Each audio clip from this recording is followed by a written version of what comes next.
Assalamualaikum warahmatullahi wabarakatuh.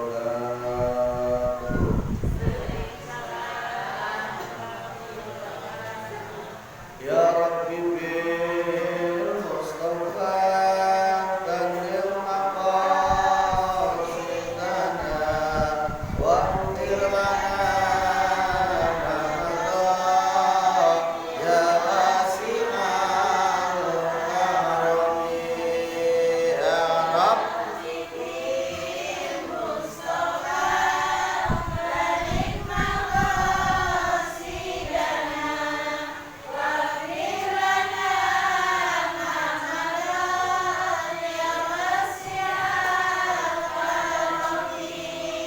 wal habibul ladzi turja syafa'atuhu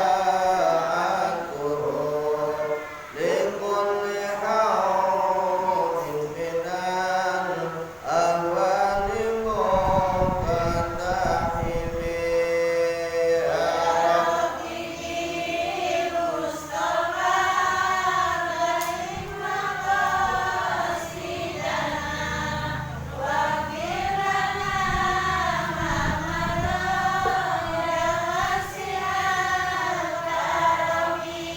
Maulaya sholli wa sallim daiman abada ala habibika khairil khalqi kullihim ya Rabbi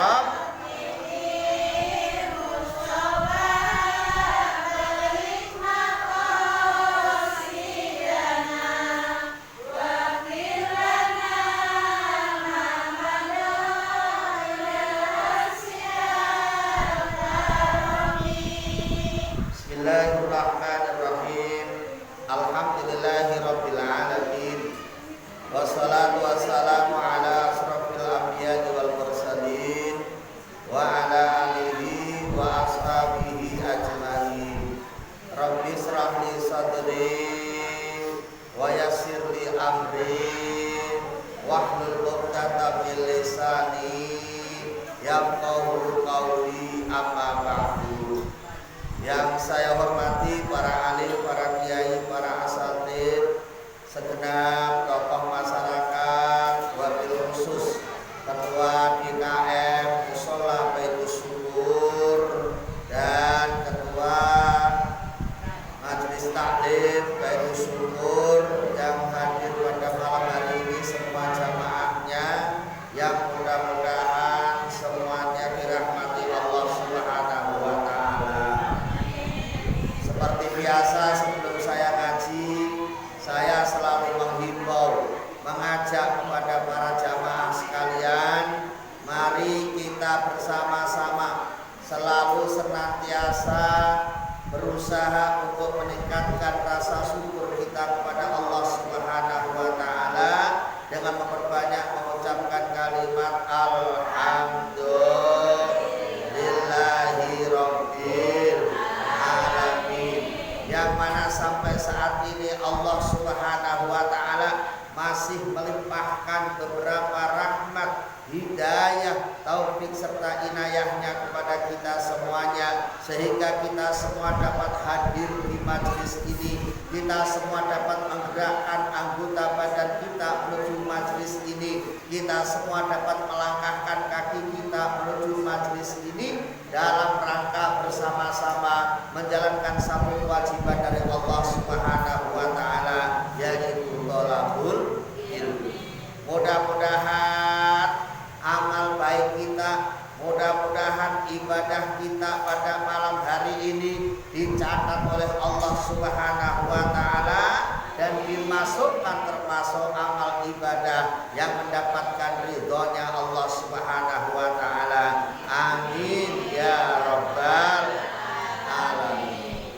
Para jamaah sekalian yang saya hormati, mari kita niat untuk ngaji, kita niat untuk thalabul ilmi, karena dari rumah ke sini sudah diniati untuk ngaji atau thalabul ilmi. Maka jangan sia-siakan waktu yang sangat pendek ini. Kita ngaji ini paling lama hanya 1 jam. Kita ngaji paling lama ini ya nggak sampai 2 jam lah kita ngaji di sini. Dan itu juga kita lakukan hanya seminggu sekali. Maka alangkah ruginya kalau di sini hanya untuk rumpi. Ya, kalau hanya untuk rumpi alangkah ruginya. Kalau di rumah yang ngaji ya harus ngaji sesuai niatnya. Supaya apa? Supaya kita di sini ini benar-benar ada manfaatnya. Ya, ini dipilah-pilahin tinggal televisi, dipilah-pilahin tinggal sinetron yang dicintai, yang disenangi, yang disenangi. Di sini kok malah hanya rugi, berarti ya nonton TV enggak, ngaji berarti rugi semuanya. Rugi nonton TV, rugi ngaji. Kan begitu. Ya. Nah, jadi kalau sudah kesini yuk kita niat ngaji. Kenapa orang itu harus ngaji, para ibu jamaah sekalian? Ya, kenapa orang itu harus ngaji? Kenapa orang itu harus sholat? Kenapa orang itu harus ibadah? Jawabannya singkat, simpel. Karena manusia besok mau mati. Makanya harus ngaji. Kalau nggak mati nggak apa-apa, nggak ngaji. Kalau ada orang hidup terus tuh nggak apa-apa, nggak ngaji. Karena kita mau mati, maka kita harus ngaji. Ya kan? Nah, tuh. Kalau kita lihat ibu sekarang ini, kalau kita buka HP, lihat televisi, buka WA, apa yang kita temuin? Banyak ulama-ulama yang sudah menghadap Allah Subhanahu. Betul apa betul? Belum lama siapa yang meninggal, Bu? Syekh Ali Jabir. Orang alim apa tidak? Alim.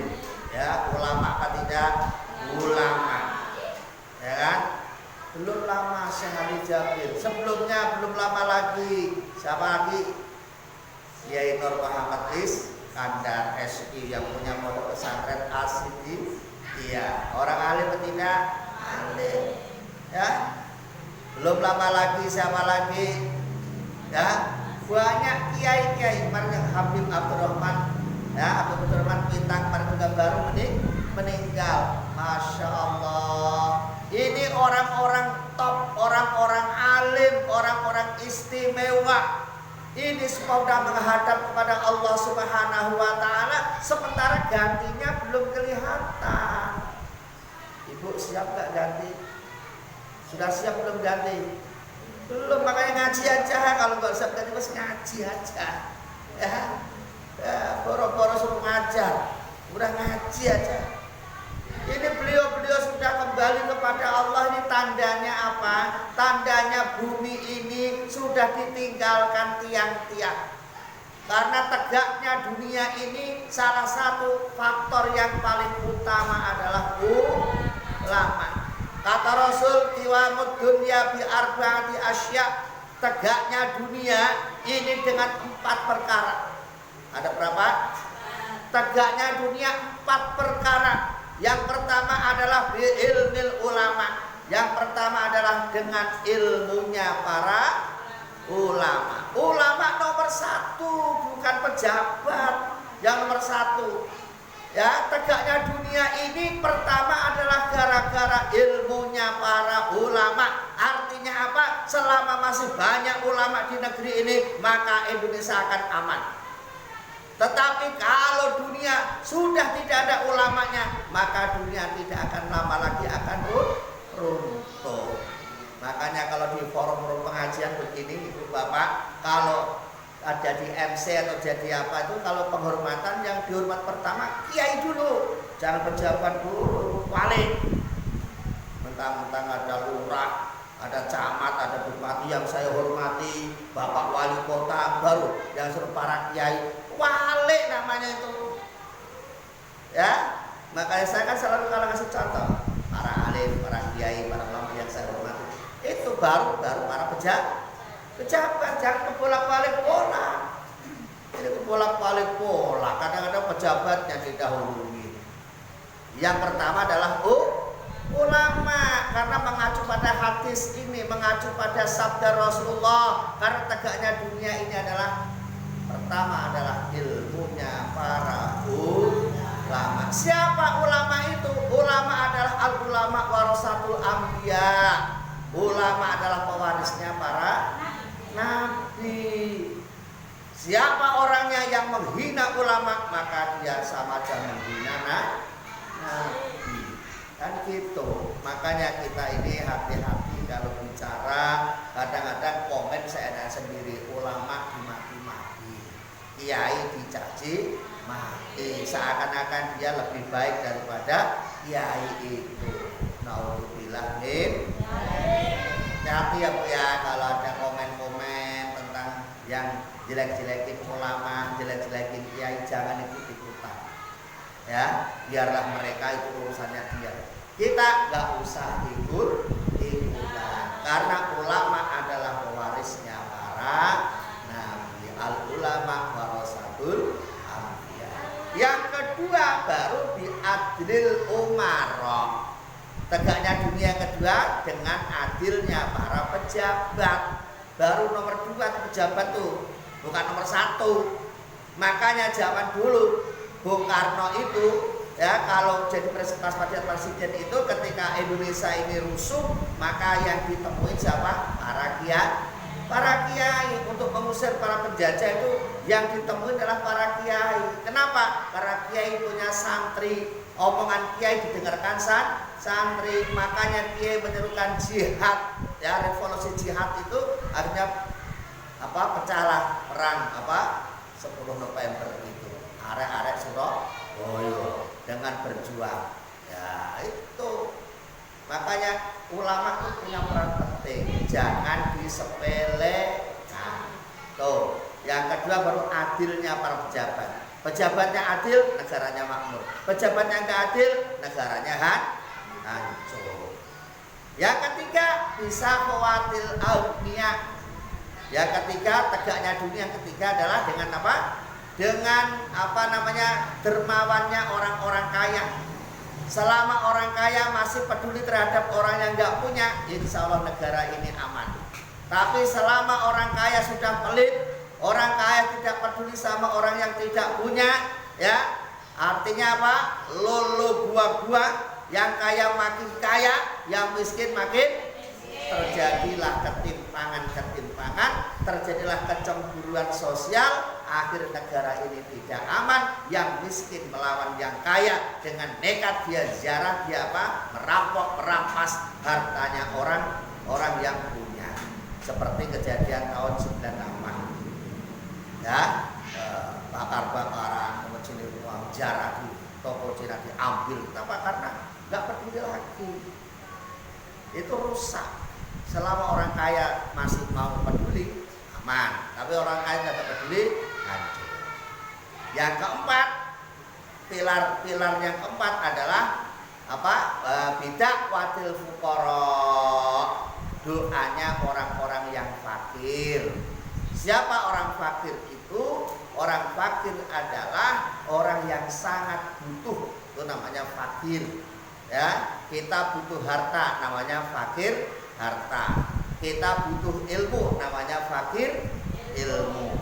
Ya, itu ada macam-macam, ada fakir harta, ada fakir ilmu, ya, ada fakir anak, ya, ada fakir apalagi tenaga, macam-macam. Nah, doanya orang yang fakir ini adalah diijabah Allah Subhanahu wa taala. Makanya jangan macam-macam. Kalau ada orang teraniaya, orang yang sangat-sangat membutuhkan bantuan, kok kita ini pura-pura tidak tahu, atau kita nggak membantu, nanti kalau mereka sudah berdoa, oh ini didengar Allah Subhanahu wa taala. Bahaya doanya orang seperti itu. Makanya kalau ada orang nggak punya, jangan dimaki-maki. Ini orang nggak punya malah diledekin, dimaki-maki. Dasar miskin loh, ya. Dasar kamu nggak mau kerja, dasar kamu didasar-dasarin. Padahal mereka mah sudah kerja, mah sudah, cuma belum ketemu jalannya, kan gitu, ya kan? berangkat kerja pagi, pulang malam, kaya kagak. Kenapa? Karena memang belum ketemu jalannya. Beda sama orang yang ketemu jalannya, ya, walaupun berangkatnya siang-siang, ya, tapi hasilnya banyak.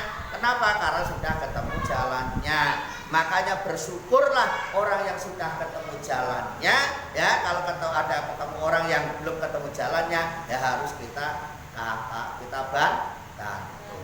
Gitu. Karena apa? Karena kalau sampai mereka berdoa, ya, sampai doain kita yang jelek-jelek, waduh, itu nanti kita yang kena imbasnya. Maka ini harus kita perhatikan. Tegaknya dunia ada 4 penyangga. Yang pertama apa tadi? Ilmunya para ulama. Yang kedua adilnya para pejabat. Yang ketiga dermawannya para orang yang punya. Yang keempat doanya orang yang fakir. 4 perkara ini harus kita pahami, sehingga kalau kita hidup di dunia ini kita akan aman, kita akan sejahtera, kita akan hidup bahagia apabila 4-4-nya ini masih ada. Kalau 4-4-nya sudah tidak ada, tinggal nunggu kehancuran.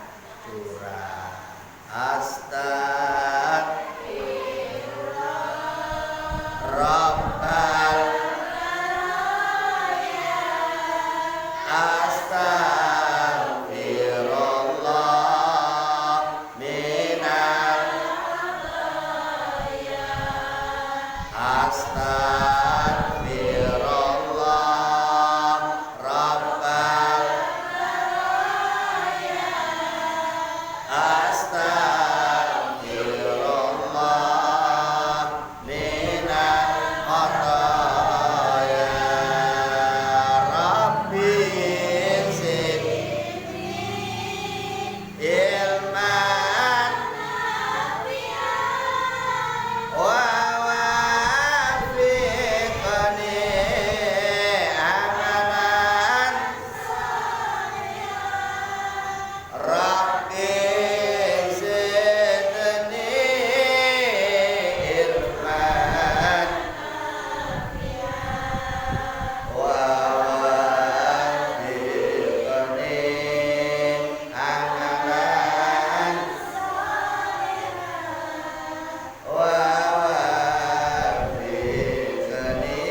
wafiqni amalan sholihan. Jadi ulama itu punya peran penting apa tidak, Bu? Ulama punya peran penting apa tidak? Halo, ulama punya peran penting apa tidak?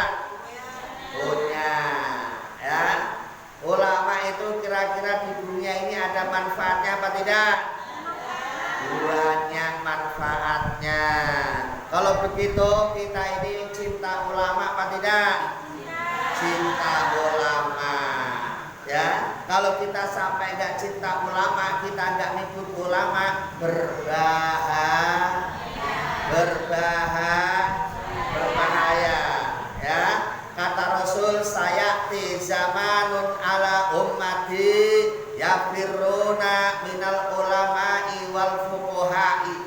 Kata Rasul, sayati zamanun, sayati besok akan datang, zamanun sebuah masa, sebuah zaman, sebuah waktu, ya. Sayati zamanun yafirruna ala ummati, pada umatku, yafirruna, mereka akan meninggalkan minal ulama'i, para ulama, wal fuqaha'i, dan ahli fikih, ya. Kata Rasul, besok akan ada zaman di mana umatku itu sudah tidak percaya para ulama, meninggalkan para ulama, dan mereka meninggalkan ahli-ahli fikih. Mereka sudah tidak percaya lagi dengan ahli fikih. Mereka kalau menghukumi sesuatu dengan hawa nafsunya, bukan menurut hukumnya para ulama. Itu sudah dikatakan Rasul pada waktu itu 1400 tahun yang lalu. Saat ini sudah terjadi, ya, saat ini sudah terjadi. Orang sekarang ini dengan ulama sudah tidak hormat. Banyak orang-orang yang sudah tidak menghormati para ulama. Mereka adalah ingin memakai aturannya sendiri, menghukumi dengan hawa nafsunya sendiri. Kalau sudah seperti itu, apa yang terjadi? Kata Rasul, fayabtaliyahumullahu bisalasi baliyat. Kata Rasul, kalau memang sudah terjadi seperti itu, maka Allah akan menurunkan 3 bencana besar. Naudzubillah min. Kalau sudah terjadi seperti ini, ibu-ibu, ya, Allah akan menurunkan 3 bencana besar, 3 musibah besar. Apa musibah yang pertama? Al-ula turfa'ul barakah min kasbihim. Kata Rasul, Allah akan mencabut keberkahan rizki yang kita cari. Naudzubillah min. Kita nyari rezeki, pengen rezeki yang barokah apa yang banyak? Yang barokah apa yang banyak? Kurang cerdas jawabannya. Yang banyak dan barokah. Kalau yang barokah nggak banyak mau? Hah? Yang banyak apa yang barokah? Yang banyak dan barokah. Itu banyak cerdas jawabannya. Banyak nggak berkah, nggak jadi apa-apa. Contoh, kerja lancar, wah duitnya banyak, ya duitnya banyak. Cuma apa? Ya kalau udah ngumpul-ngumpul, penyakitnya datang berobat habis, ya kan? Ngumpul 100 juta, masuk rumah sakit sebulan habis. Itu namanya nggak berkah. Kalau berkah itu ya alhamdulillah, dapat bisa kebeli rumah, dapat bisa kebeli mobil, dapat bisa untuk ibadah haji, dapat ya pokoknya ada hasilnya. Kalau berkah itu. Kalau nggak berkah udah capek kerjanya mulai pagi sampai sore, kaya kagak, ya duit juga nggak punya. Perasaan kerja merajin tapi kok nggak ngumpul-ngumpul. Ada yang begitu? Ada yang begitu? Kerjanya kelihatan merajin mulai pagi sampai sore wah pokoknya kerja tuh nggak ninggalin kerja lah pokoknya. Ya, karena kerjanya nggak berkah, hasilnya nggak berkah, ya nggak jadi apa-apa. Ya rumah masih kontrak selamanya, mobil kagak punya, motor juga jelek, ya padahal kerjanya sudah maksimal. Itu namanya kerja yang enggak barokah. Kalau pengen kerja yang barokah, hasil yang barokah, jangan lupa ikuti aturan-aturan para ulama. Ulama mengajari kepada kita, ibu, kalau mau bekerja jangan lupa baca Bismillahirrahmanirrahim. Ringan apa berat? Ringan. Tapi sudah dilakukan apa sering lupa? Sering lupa. Dan ini kok mau berkah di mana? Bismillah aja sering lupa. Ya, paling ingatnya Bismillah itu kalau mau makan, itu saya percaya. Kalau makan cuma mesti ingat Wah, di hadapan ada nasi enak, Bismillahirrahmanirrahim. Kalau mau makan, selesai kan jangan Alhamdulillah. Rata-rata itu aja yang dipraktekin. Padahal banyak yang harus dibacakan Ibu itu kalau mau melakukan ini sehari itu nggak kurang 100 kali baca Bismillah, nggak kurang. Ya. Bangun tidur, mau ke kamar mandi, ambil anduk, Bismillahirrahmanirrahim. Ya kan? Buka pintu, Bismillahirrahmanirrahim. Ya kan? Nanti habis itu mau wudu, Bismillahirrahmanirrahim. Mau sholat, Bismillahirrahmanirrahim. Habis sholat mau baca Quran, Bismillahirrahmanirrahim. Mau habis baca Quran, mau masak, Bismillahirrahmanirrahim. Mau nyambel, Bismillahirrahmanirrahim. Apapun dimulai Bismillahirrahmanirrahim, insya Allah berkah. dikasih enteng-entengan, bismillah aja. Nggak usah yang aneh-aneh, Pak. Bismillah lakukan. Insya Allah berkah. Apalagi mau melayani suaminya, bismillahirrahmanirrahim. Gitu, ini mau melayani suaminya nggak bismillah. Jadi anak ya anaknya susah aturannya. Kenapa? Karena nggak diawali bismillahirrahmanirrahim. Nah, itu mana dalilnya? Dalilnya kullu amrin dibalid la yubda'u fi bismillahirrahmanirrahim fahuwa akhta. Kata Rasul, segala sesuatu yang mengandung kebaikan ya, yang tidak dimulai membaca bismillah, maka dia akan terputus berkahnya. Ingat, sesuatu yang mengandung kebaikan loh ya. Kalau yang mengandung kejelekan jangan. Contoh, mau nyolong ke bismillah, ya kan? Bismillahirrahmanirrahim. Masukin tas, aman, alhamdulillah. Malaikatnya yang enak lihat begitu.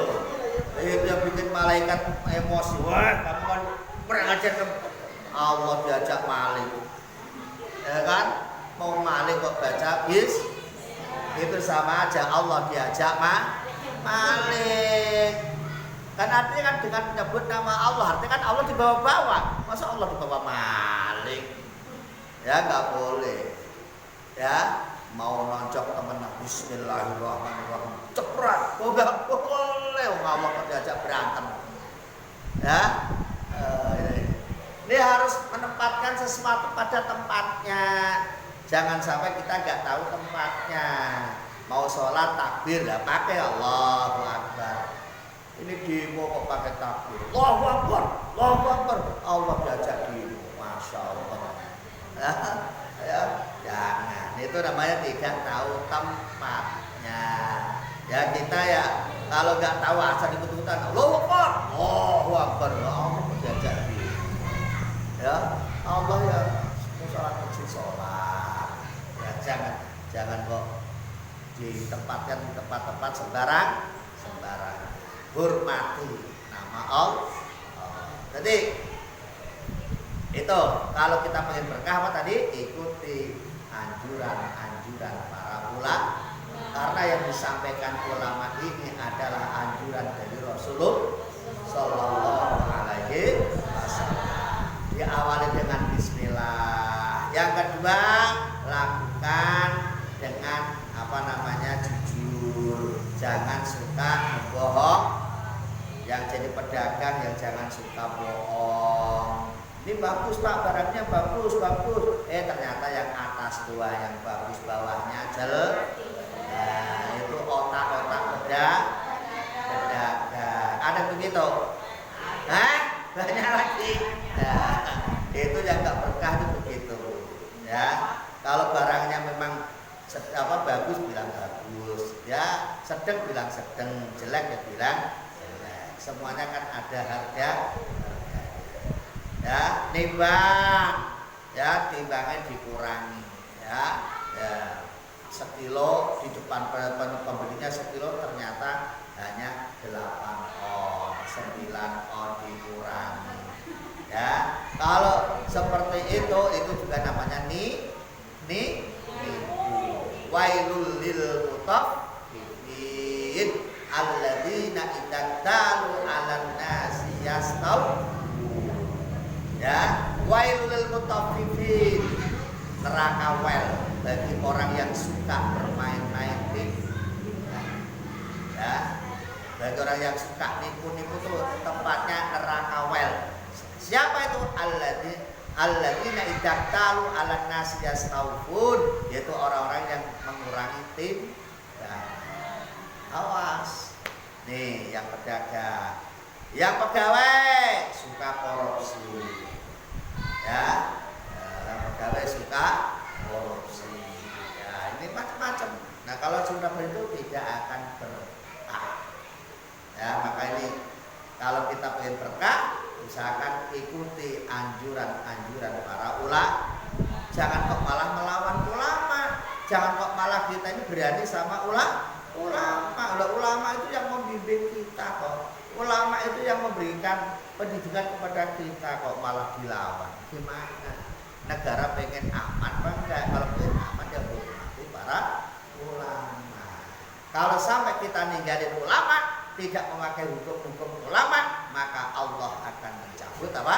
Keberkahan rizki yang kita cari. Paham? Yang kedua bahaya apa? Bala apa yang kita terima dari Allah kalau kita tidak menghargai ulama, kita tidak mengikuti para ulama? Kata Rasul Basaniatu yang kedua, yusallitullahu ta'ala sultanan zaliman.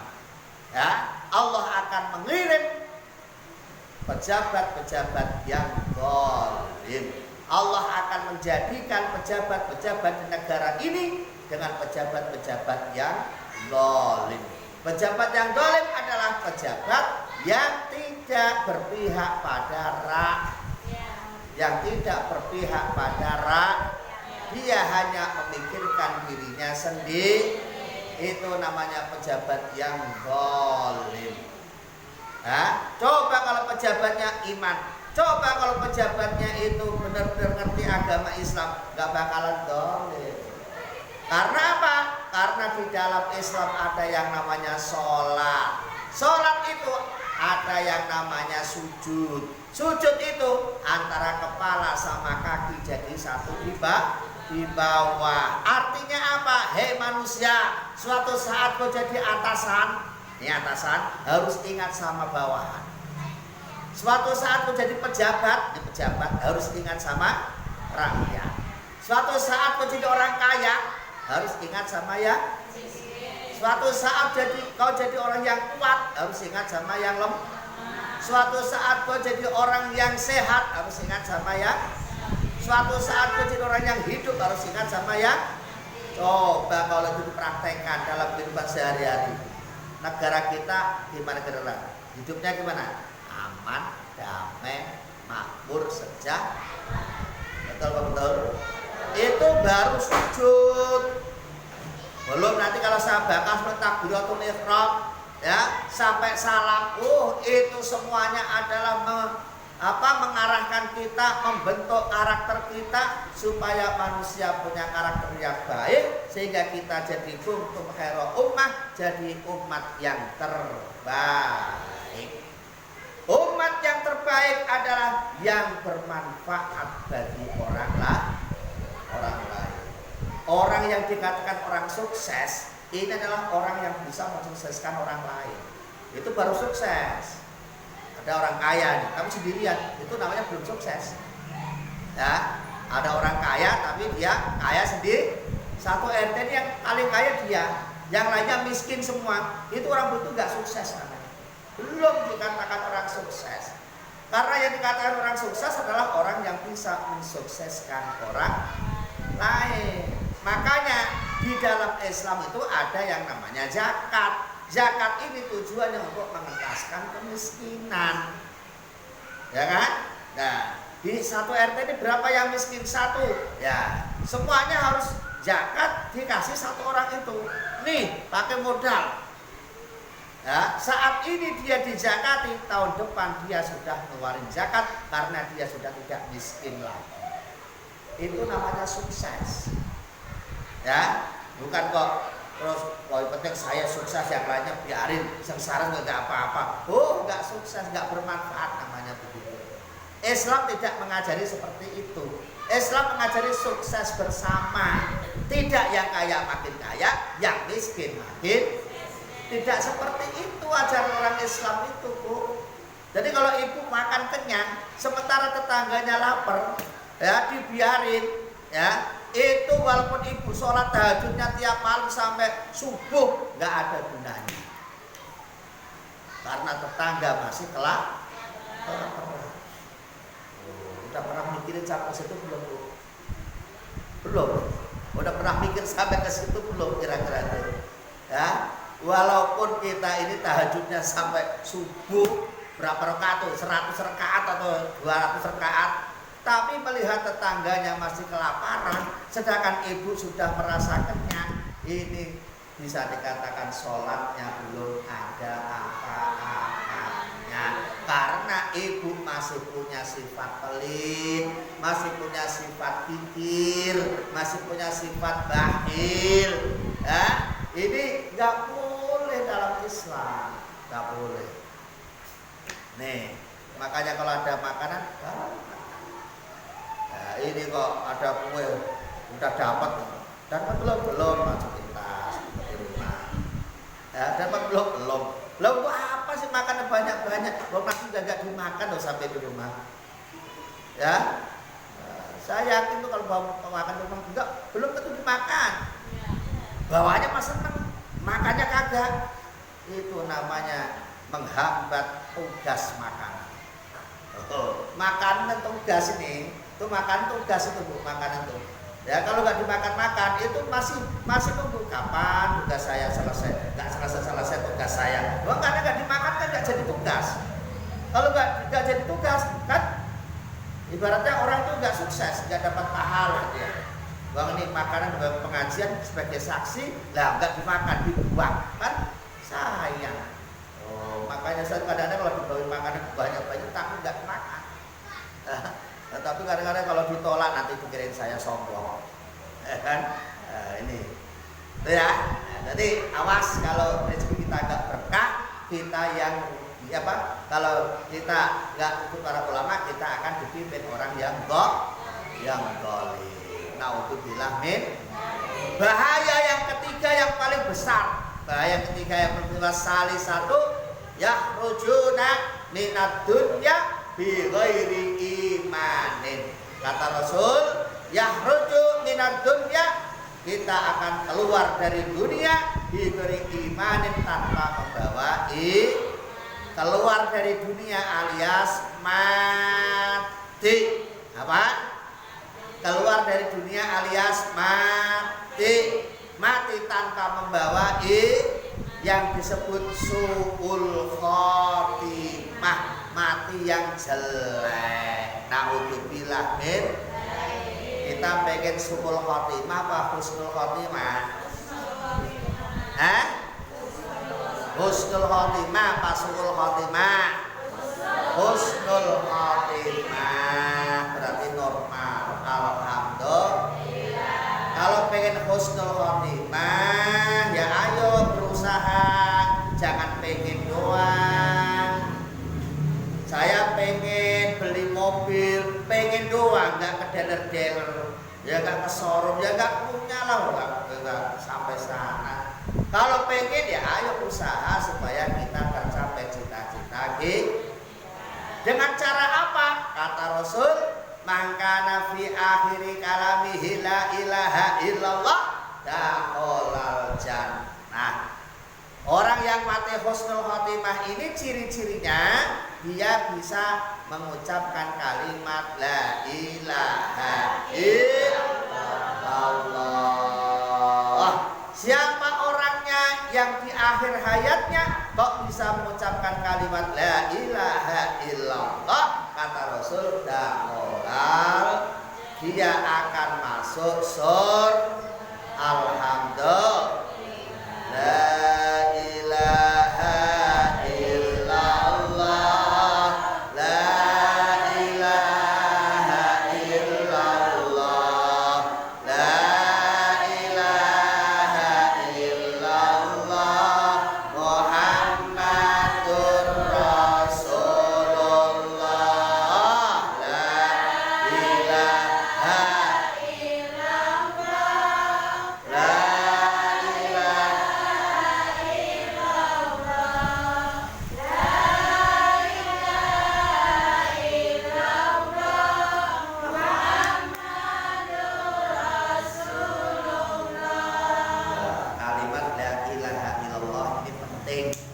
harus dibiasakan minimal sehari semalam itu jangan kurang dari 100 kali. Habis sholat 33, kalau 5 kali berarti 33 kali Dengan tujuan apa? Supaya lisan kita enteng. Ketika sakaratul maut sudah berada di kita, ya kita pas menghadapi sakaratul maut, lisan kita alhamdulillah bisa mengucapkan la ilaha illallah husnul khotimah. Alhamdulillah. Coba kalau nggak dilatih, susah. Wong dilatih aja kadang-kadang masih susah, apalagi nggak dilatih. Ya, maka untuk latihan ada tahlil, ada yasinan, ada zikir bersama, istighosah, kan baca la illallah. Maka kalau illallah ditekan, la illallah, la illallah ditekan, biar masuk ke dalam hati. Jangan ampang. La illallah, la illallah. Apang zikirnya, rasanya nggak mantep. La ilaha illallah, la ilaha illallah, biar masuk ke dalam hati. Itu ya. Jadi jangan sampai tiada hari kita tidak baca la ilaha illallah. Tuh, la ilaha illallah. Enteng apa berat? Dapat 2 amalannya. Pertama tadi Pak, baca bismillah. Yang kedua, baca la ilaha illallah. Dipraktekkan, begini praktek. Ya, jangan kok ngaji dikasih pelajaran nggak pernah dipraktekkan. Itu nanti lama-lama tua tapi nggak dapat apa. Umurnya sudah tiba-tiba tua tapi belum bisa apa karena setiap ngaji nggak pernah dipraktekkan. Dua ya yang sifatnya apa tadi? Bismillah dengan la ilaha illallah. Para jamaah yang saya hormati, kalau kita ini ya benar-benar sudah termasuk orang yang husnul khotimah, maka kita ada jaminan surganya Allah Subhanahu wa ta'ala.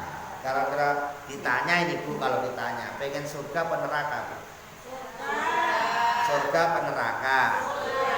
Yang mantep dong, surga apa neraka? Yang ngotot gitu. Kalau pengen duit aja ngotot, kok surga nggak ngotot. Ya kan? Pengen duit aja, ibu pengen duit aja. Mau? Itu. Ini surga apa neraka? Kayaknya nggak butuh kayak kagak gitu. Ini kan biar dicat malaikat. Kalau yang datang ini semuanya pengen surga. Surga apa neraka? Surga. Nah, itu loh jawabnya yang kompak. Surga apa neraka? Surga. Kayak kan lepas amat itu loh. Enggak kayak nyari duit tuh. Kalau nyari duit aja kenceng kok. Subuh-subuh udah berangkat tuh. Subuh malam-malam ke di pelelangan rame, jam 1 jam 2 itu rame. Kenapa? Pengen dapat pengen surga. Ya malam-malam bangunlah tahajud gitu. Ya, kalau cari duit aja malam-malam aja nggak merasa malas kok. Ini cari surga kok malam-malam pada malas. Bangun sih bangun Pak, ngapain kencing doang, bangun tidur lagi. Pengen surga kok malas. Ya, pengen surga jangan males, karena ke surga itu ada amalan-amalan yang harus kita lakukan. Ya, apa saja? Nah, saya tunjukin lagi. Arba'atun min kanzil jannati. Kata Rasul, ada 4 simpanan surga. Ada berapa? 4 terus tadi ada 4. Ini 4 tadi, 4 3, ini 4. Ya, 4. Ada 4 simpanan surga. Apa yang pertama? Ikhfa'us shadaqah. Yang pertama adalah menyembunyikan sedekah. Tapi kalau sedekah jangan dipamer-pameri. Ya, kalau sedekah aja, nggak usah pamer. Pak, kalau diumumin boleh nggak? Boleh, kalau untuk motivasi bukan untuk pamer. Misalnya ada bangun musola begini ya, ibu nyumbang misalnya 100 sak semen, diumumin, alhamdulillah telah datang bantuan dari ibu haji ini dengan semen 100 sak misalnya. Ya boleh diumumin tapi bukan untuk pamer untuk motivasi yang lainnya supaya yang lainnya juga punya amal jariah di musola itu. Tidak. Tapi kalau dipamer-pameri nggak boleh. Habis ngasih semen 100 sak siaran dia di warga sana. Wah, itu loh saya tadi itu jumlah paling banyak. Wah, ada yang lebih banyak daripada saya. Yang lainnya pada 1 sak, saya 100 sak. Wah, pamer jadi. Kalau seperti itu nggak dapat pahala apa? Nggak dapat simpanan surga. Karena simpanan surga yang pertama adalah apa? Menyembunyikan sedekah. Ya, kayak ibaratnya tangan kanan dengan tangan kiri. Ini kan kerjanya sama-sama kerja, nggak pernah ketemu. Nah, walaupun tangan kanan yang bagian bagus-bagus, yang tangan kiri bagian jelek-jelek, tapi tangan kiri nggak pernah iri, nggak pernah protes, ya kan? Nggak pernah apa? Protes. Ya, sampai itu kalau ke WC, tangan kanan yang bagian yang ngambil air, ya tangan kiri yang bagian ke yang bersih-bersih, tapi nggak pernah protes tangan kiri. Otomatis kalau tangan kanan gerak, ya tangan kiri ya ikut gerak. Emang pernah tangan kanan gerak ambil air, tangan kiri nggak mau gitu. Nggak pernah kan? Makanya ini ikhlas namanya. Tangan kanan ya ikhlas, tangan kiri ya ikhlas. Makanya saking sayangnya tangan kanan ini ya, tangan kiri dikasih jam, nggak dikasih pakai jam tangan kiri, jangan tangan kanan. Kalau pakai jam tangan kanan, ya serakah namanya. Udah bagus-bagus, pakai juga tangan kanan lagi. Ya, ibu-ibu kalau pakai gelang, pakai cincin tangan kiri, kasihan. Dibagi yang bagus-bagus itu, jangan tangan kanan terus yang pakai tangan kiri, kasihan. Ya, ini. Ikhfa'us sedekah, jadi menyembunyikan sedekah. Jangan dipamer-pamerin. Ya, karena itu ibaratnya apa? Simpanan surga. Kalau sampai kita nggak punya simpanan surga, ya kita tabungan kita kosong, deposit kita kosong. Walaupun kita nanti di surga, ya kita nanti nggak punya bekal. Ya, kalau nggak punya bekal kan sengsara. Ibarat kita mau pulang kampung, ya sama-sama naik bis, ya naik bis sampai kampung. Cuma di bis itu ada yang poya-poya, ada yang bahagia karena bekalnya banyak. Di bis itu ada makan anggur, makan klekeng, makanan. Lah kita nggak punya apa-apa, melihatin aja. Enak ya orang itu makan aja. Kenapa? Karena punya bekal. Kalau nggak punya bekal ya gigit jari. Nggak punya bekal, makanya jangan sampai dihabisin bekalnya. Ya, ikhfa'us sedekah. Yang kedua, kitmanul musibah. Yang kedua apa? Kitmanul musibah, yaitu apa? Menyimpan musibah. Kalau kita lagi ada musibah, sabar. Ya, jangan cerewet. Ini kalau ada musibah pada cerewet. Lagi diuji sedikit aja udah temannya semua dikumpulin curhat sama teman-teman. Saya tuh lagi diuji sama Allah. Kenapa? Tahu ya, udah kerja mau udah kan, kaya juga kagak, susah dari duit. Waduh. Ya, kalau lagi ada musibah, sabar. Jangan banyak apa? Dibuka-buka sama orang lah. Wasta'inu bis-sabri was-shalah. Ya, kalau kita lagi ada musibah, minta tolonglah kepada Allah dengan penuh kesabaran dan tetap menjalankan sholat. Artinya apa? Tempat curhat ya sholat itu, Bu. Banyak musibah, sholat, ngadu sama Allah. Insya Allah Allah akan ngasih jalan keluar, akan ngasih solusi. Itu bukan kok lagi kita musibah, kerjaannya lagi seret, larinya kemana? Ke dukun. Larinya kemana? Oh, orang pinter. Lah sama-sama orang. Ya, nggak perlu begitu. Ya, silakan dihadapi musibah dengan kesabaran. Lah musibah itu banyak. Musibah itu ada orang yang diuji lewat kesehatan, ada yang diuji lewat ekonomi, ada yang diuji lewat keluarga. Ya, banyak. Yang diuji lihat kesehatan, dilalanya penyakit yang nggak sembuh-sembuh aja. Habis sakit kepala, sakit perut, sakit pinggang, asam urat ke darah tinggi, terus saja nggak sembuh-sembuh. Ya, itu namanya kita baru diuji lewat kesehatan. Ya, ini orang tak uji begini, ini masih sregep, nggak masih rajin nggak sholatnya. Walaupun diuji begitu kok masih sholatnya rajin, tahajudnya rajin, sholat sunnahnya rajin, puasanya rajin, berarti luar biasa. Kan gitu.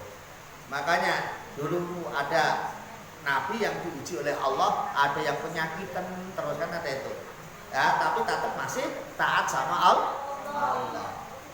Ada yang diuji lewat ekonomi. Ya, lewat ekonomi. Ekonominya kadang-kadang ya sulit. Kerja mah sudah, tapi nggak ketemu aja. Itu ujian lewat ekonomi. Kenapa kalau nggak dikasih kaya? Barangkali kalau kita dikasih kaya kita nggak bisa memakainya. Kadang-kadang kita dikasih kaya dikit sudah sombong. Ya, bukannya tambah ibadahnya tapi malah sombong. Ada nggak yang seperti itu? Banyak. Makanya kita kalau belum dikasih kaya ya sabar. Mungkin kalau dikasih kaya malah nggak ingat sama Allah. Ya ada yang dikasih kaya ibadahnya tetap rajin. Kayak siapa? Kayak Nabi Sulaiman. Nabi Sulaiman itu kan wayang, ya kan? Tapi tetap ibadah sama Allah. Nah, kita wayang malah kadang-kadang malah lupa sama Allah. Nah, bedanya di situ. Ada yang diuji lewat apalagi keluarganya berantem loh, suami istri nggak akur-akur, ya, tiap hari mau berantem aja, ya, nggak ada akurnya. Kadang-kadang suami istri lagi akur, anaknya bikin masalah, ya kan? Anaknya sudah bagus, kadang-kadang sama mertua, macam-macam tuh. Ujian lewat keluarga itu. Nah, itu namanya musibah. Nah, ada lagi musibah. Musibah apa? Musibah orang itu banyak musibah ya. Orang itu nggak ngakunya Islam, nggak sholat, namanya musibah. Ya, Islam tapi nggak mau, namanya kecelakaan namanya itu. Ngakunya tapi tidak mau ada yang begitu. Itu musibah namanya.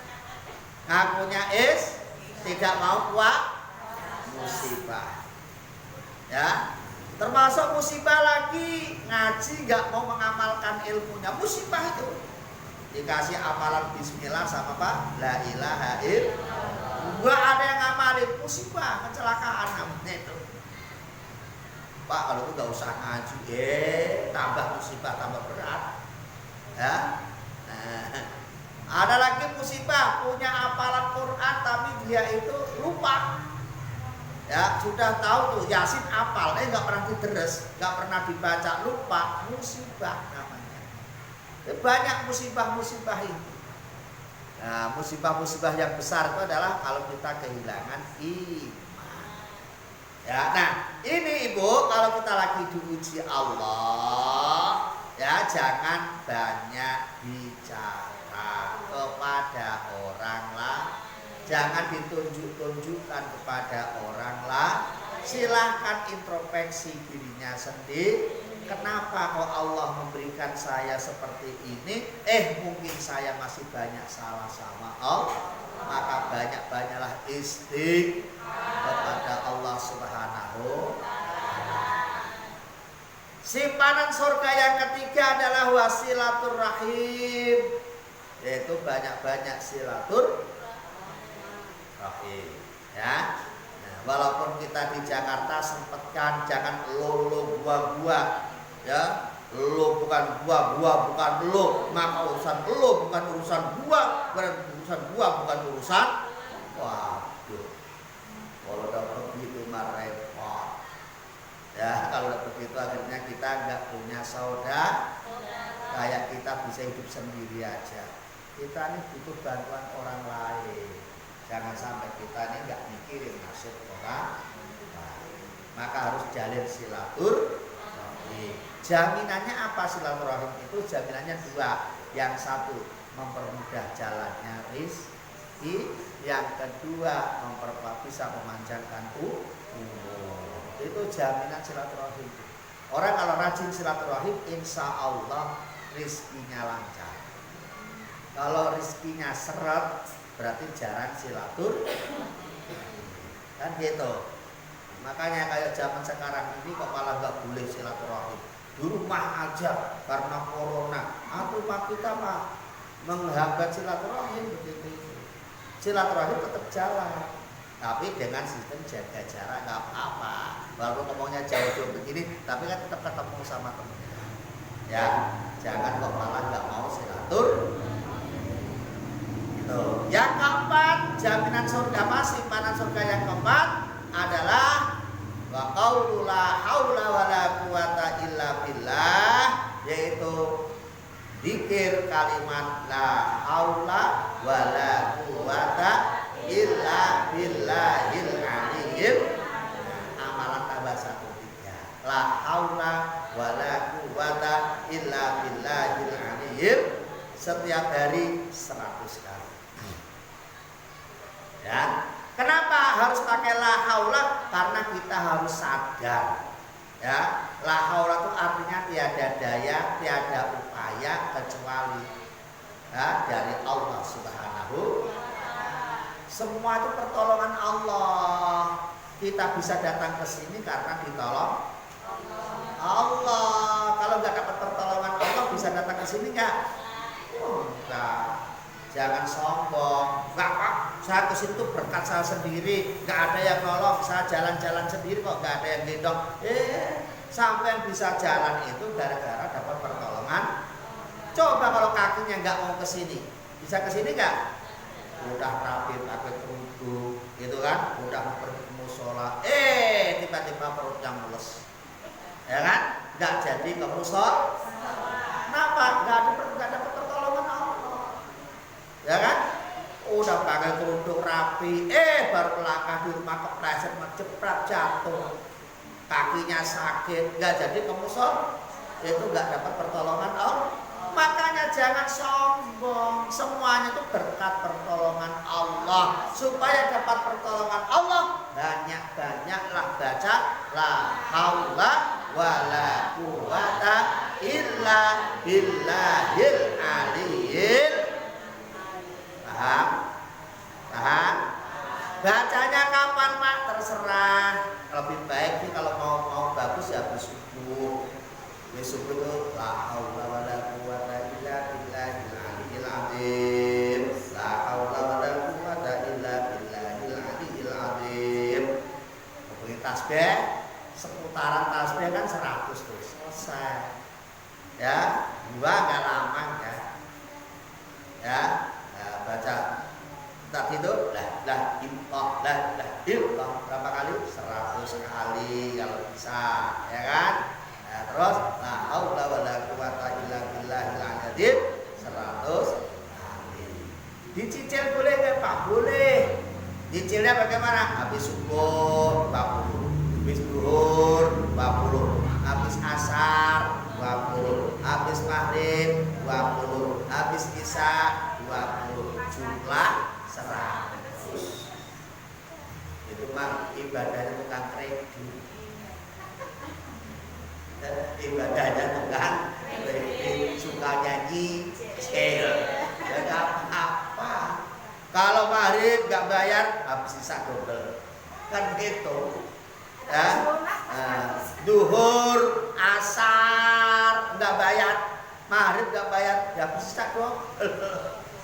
Gitu ya. Nah, supaya kita ini ibadah bisa istiqomah, yang tetap nggak usah banyak-banyak 100 aja, tapi istiqomah. Insya Allah kalau ibadah kita istiqomah, Allah akan memberikan kemuliaan kepada kita semua. Amin ya rabbal alamin. Astagfirullah Rabbana ya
hamdan yuafi ni'amahu wa yukafi mazida.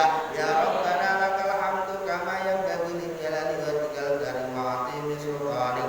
Allahumma shalli wa sallim wa barik ala sayyidina Muhammad wa ala ali sayyidina Muhammad.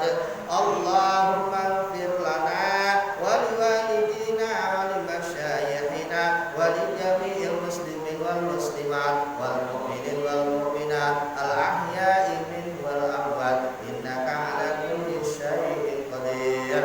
Allahumma rabbana taqabbal minna du'ana ya Allah, istajib lana du'ana ya Allah, innaka antas samiul alim wa tub alaina innaka antat tawwabur rahim. Allahumma ja'alna ilman nafi'a wa rizqan wasi'a wa amalan shalihan maqbula. Allahumma iftah lana bi futuhil arifin. Allahumma iftah lana bi futuhil arifin. Allahumma iftah lana bi futuhil arifin. Allahumma ya Allah, yassir lana, yassir lana, yassir lana ya Allah, ziaratal haramain Makkah wal Madinah lil